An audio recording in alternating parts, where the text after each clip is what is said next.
जम्मू केंद्र से बोल रहे हैं। अब प्रस्तुत है कार्यक्रम ये जम्मू है।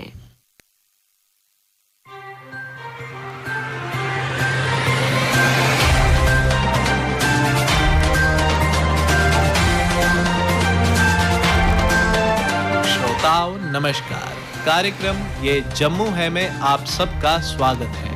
आज के अंक में शामिल है पिछले दिनों पाकिस्तान की तरफ से हुई फायरिंग के संदर्भ में सीमावर्ती इलाकों में रहने वाले लोगों ने आकाशवाणी जम्मू से साझा की अपनी मुश्किलात। जिला सांबा के एक समाज सेवी ने अपने इलाके की समस्याओं को किया उजागर। ब्लॉक दिवस के संदर्भ में डीसी जम्मू ने साझा किए अपने विचार। JNK समाज सुधार कमेटी के अध्यक्ष ने अपनी मुश्किलात का किया खुलासा।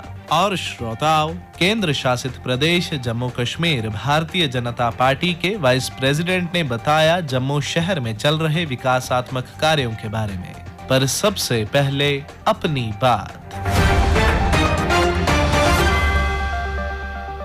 कहते हैं कि हमसाया अम्मा जाया। बात तो सही है कि पड़ोसी सबसे पहले हमारे सुख दुख का साथी बनता है, मगर पड़ोसी जब बेशर्म हो और हमारी ही जड़ें खोखली करने की फिराक में रहता हो तो फिर बात वहीं आकर टिकती है कि तंग आमद बजंग आमद। ये कहावत भी शायद इसलिए मुनासिब ना हो कि अमन पसंद पड़ोसी कभी किसी पड़ोसी से लड़ाई नहीं चाहता। ये भूमिका हम कह रहे हैं पाकिस्तान के संदर्भ में, जिसने सारी दुनिया से भीख मांगी और आतंकवादियों को पालता रहा। भारत के साथ 1947 से लेकर आज तक उसने 4 जंगें हारी, मगर शर्म नहीं आई। कई समझौते भी हुए, लेकिन पाकिस्तान ने कभी भी समझौता तोड़ने से गुरेज नहीं किया। लंबे इतिहास में ना जाते हुए हम ये कहना चाहेंगे कि एक हालिया समझौता 25 फरवरी 2021 को हुआ था भारत और पाकिस्तान के बीच, कि दोनों देशों के बीच IB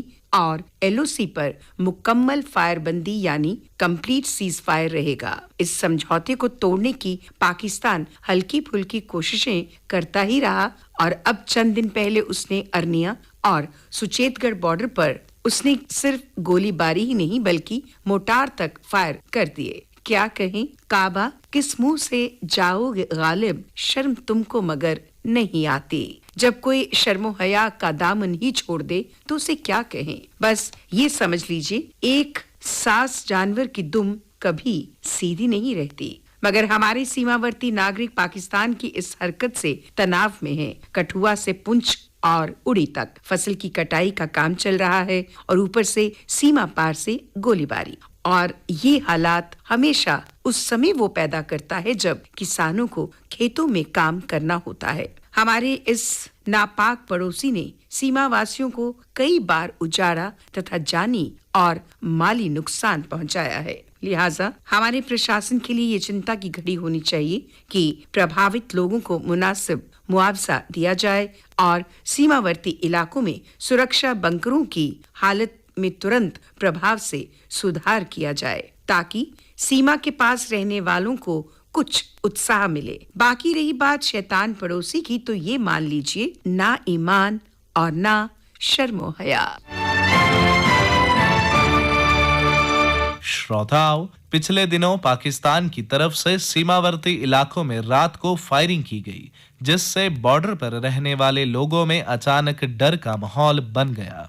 इस सिलसिले में अरनिया सेक्टर की पंचायत तरेवा की सरपंच बलबीर कौर ने आकाशवाणी जम्मू से बात करते हुए कहा, कोई भी काम होता है तो बॉर्डर की प्रायोरिटी जो है ना वो फिक्स होनी चाहिए कि आप जितने भी ज्यादातर हमारे लोग किसान बॉर्डर पे ज्यादा रहते हैं। 90% लोग किसान हैं जो बॉर्डर के ऊपर हैं। और अभी ये जो फायर हुआ ये आफ्टर 6 ईयर के बाद ये फायर हुआ और 6 ईयर के बाद हम लोग भी बिल्कुल ऐसे थे कि अब फायर नहीं होगा, मतलब हम लोग बिल्कुल शांत थे। बट उस दिन जो फायर हुआ उसने हम सबको हिला के रख दिया। ऑनरेबल डीसी साहब, डिस्कॉम साहब, IG साहब, इन सबका विजिट रहा बॉर्डर पे और हमने सबके आगे एक ही डिमांड रखी जो ज्यादा हमारी इस टाइम वैल्यूएबल है कि जब ये फायर होता है तो फर्स्ट मोटार जब आता है ना वही डेंजरस होता है। फर्स्ट जब शेल आता है वो इतना डेंजरस क्योंकि अनप्रेडिक्टेबल होता है और वही ज्यादा नुकसान शेल करता है।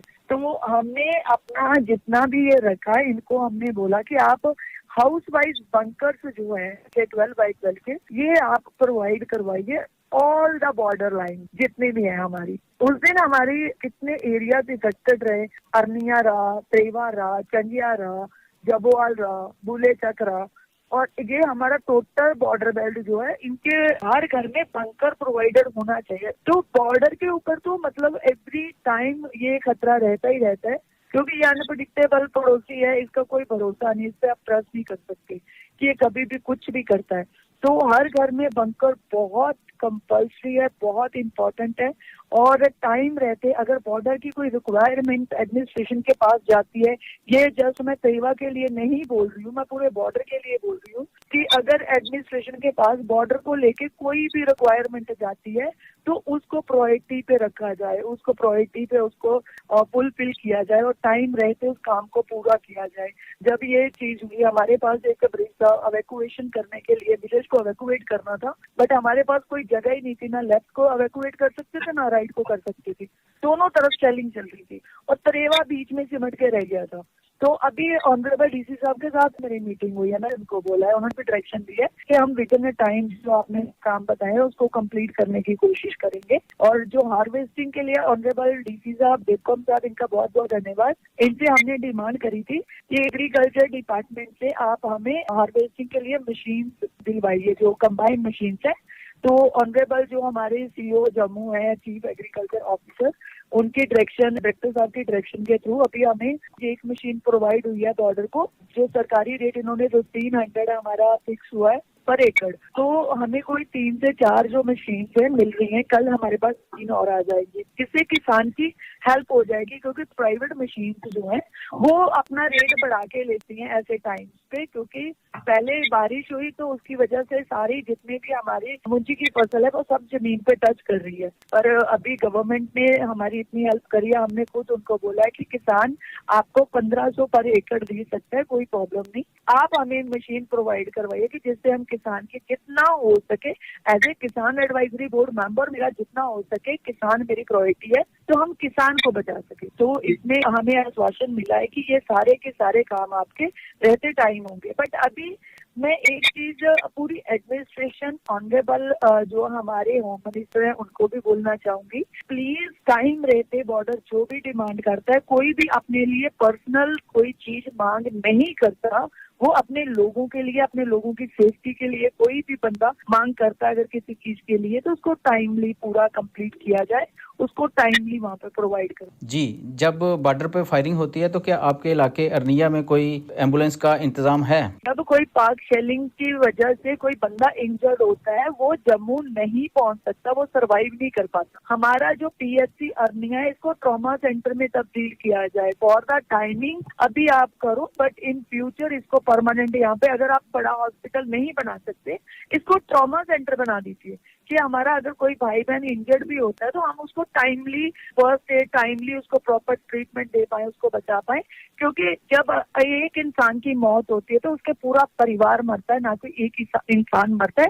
गवर्नमेंट एडमिनिस्ट्रेशन उनको 5 लाख 10 लाख का दे सकते हैं, बट वो भरपाई नहीं हो सकती। अगर किसी घर का कोई इंसान चला जाता है, वो भरपाई नहीं हो सकती।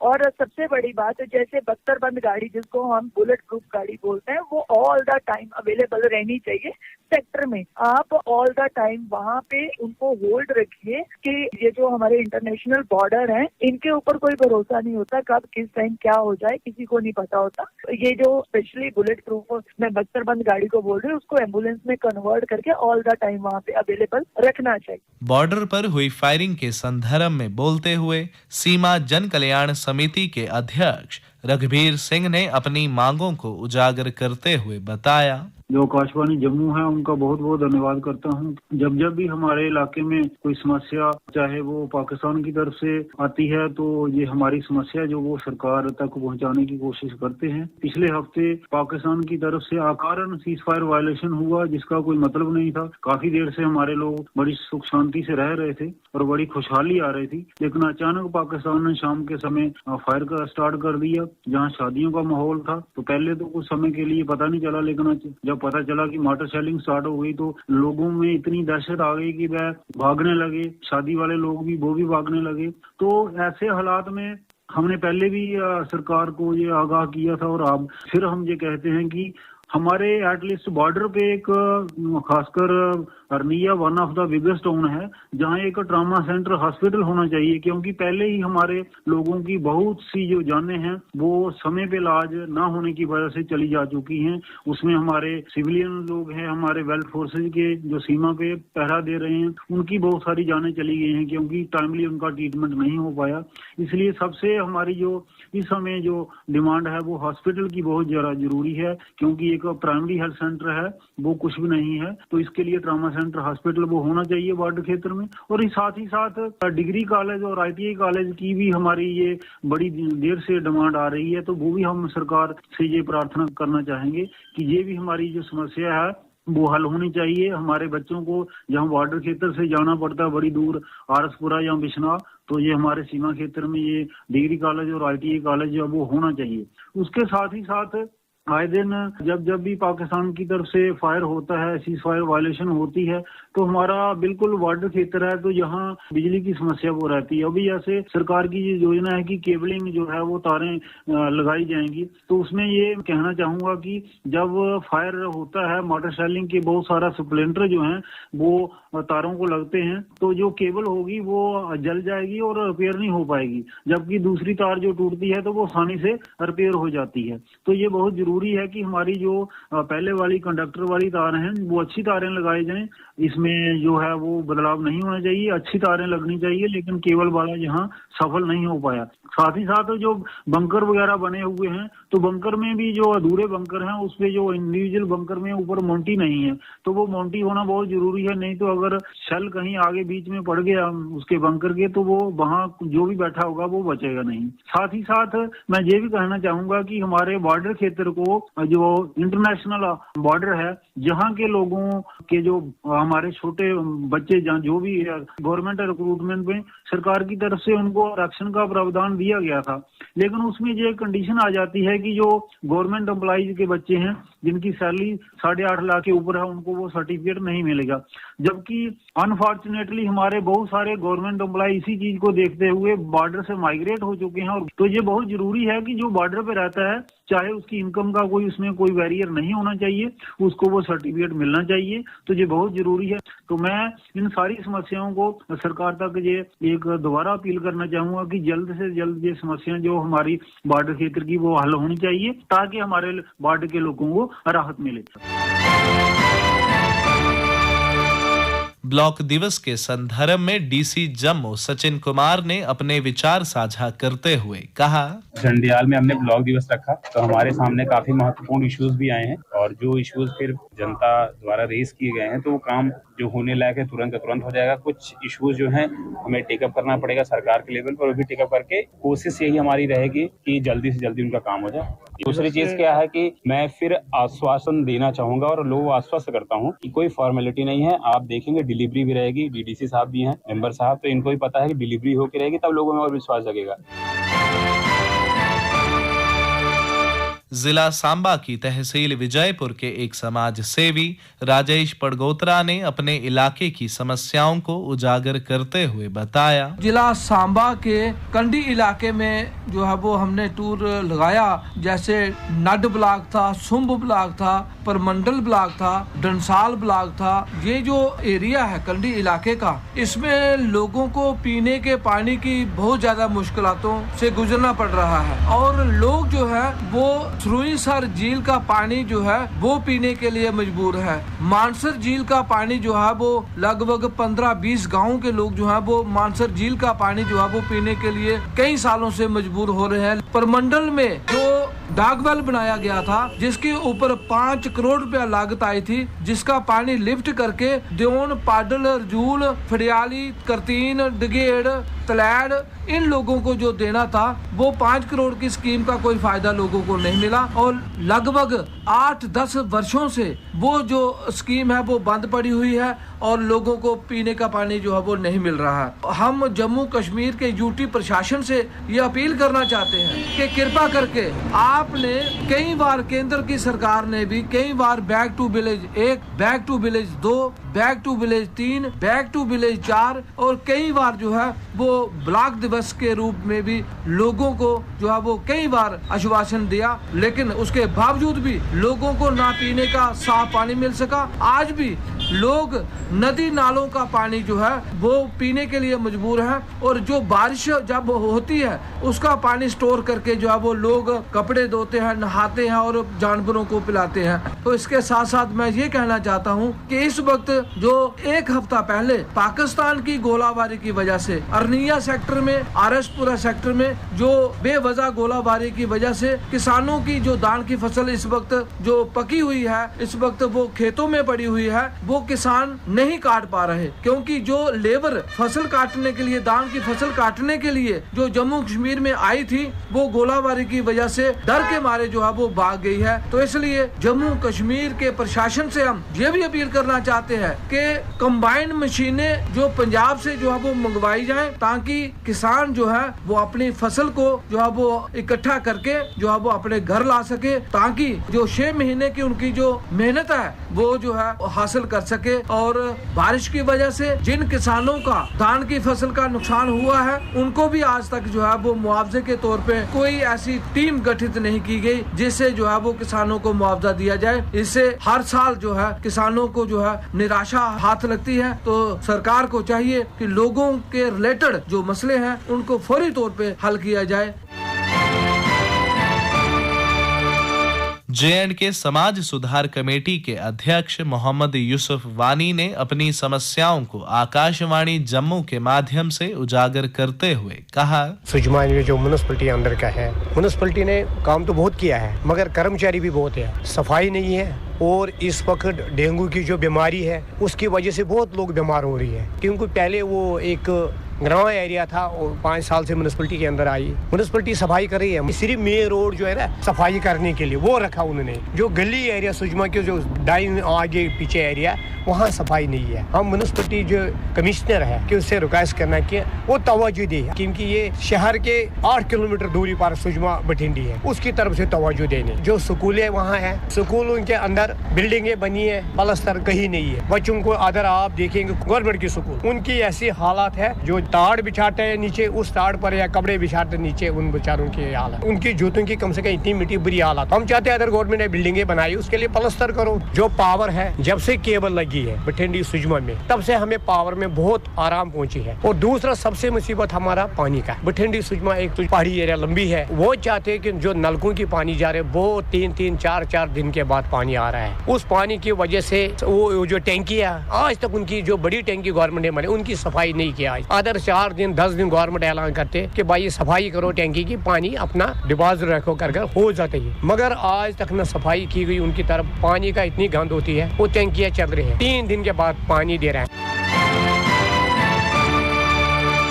और श्रोताओं, केंद्र शासित प्रदेश जम्मू कश्मीर भारतीय जनता पार्टी के वाइस प्रेसिडेंट युद्धवीर सेठी ने जम्मू शहर में चल रहे विकासात्मक कार्यों के बारे में बताते हुए कहा, नंबर 3 के अंदर शाही मस्जिद और छोटी मस्जिद तक की जो लेन है पूरी, उसको कम से कम 15-16 लाख में बनवाने का काम श्रीमान नरोत्तम जी शुरू करवाया। पुरानी डिमांड थी, जिस प्रकार मोदी जी चाहते थे कि गली गली के अंदर हर नूक एंड कॉर्नर में काम हो, वार्ड नंबर 3 के अंदर सचमुच में नरोत्तम जी बड़ा अच्छा काम कर रहे हैं। आने वाले समय के अंदर भी हम सब मिलकर नरोत्तम जी को उनके साथ शाना बशाना खड़े होकर अपने संगठन को और अपने जितने भी कार्य अधूरे कार्य उनको पूरा कराने की चेष्टा करेंगे। भारतीय जनता पार्टी अपने सभी कॉरपोरेटर्स के साथ शाना बशाना खड़ी है और मजबूती के साथ हम लोग स्मार्ट सिटी के तहत जिस प्रकार जम्मू शहर का चेहरा बदल रहा है, कभी नहीं सोचा था जम्मू कश्मीर के लोगों ने कि जम्मू के अंदर आज चाहे हम लोग के विक्रम चौक देखें, चाहे डोगरा चौक देखें, चाहे बावे वाला चौक देखें, चाहे BC रोड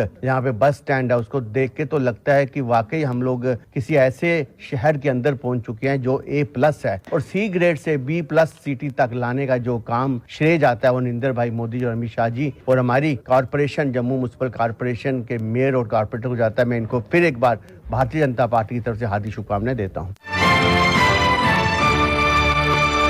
इसी के साथ ही कार्यक्रम ये जम्मू है का आज का अंक समाप्त होता है। वाचक ऋषिव प्रभाकर, स्थल रिकॉर्डिंग सुनील कुमार रैना और रमेश कुमार शर्मा, प्रस्तुतकर्ता बच्चन भगत।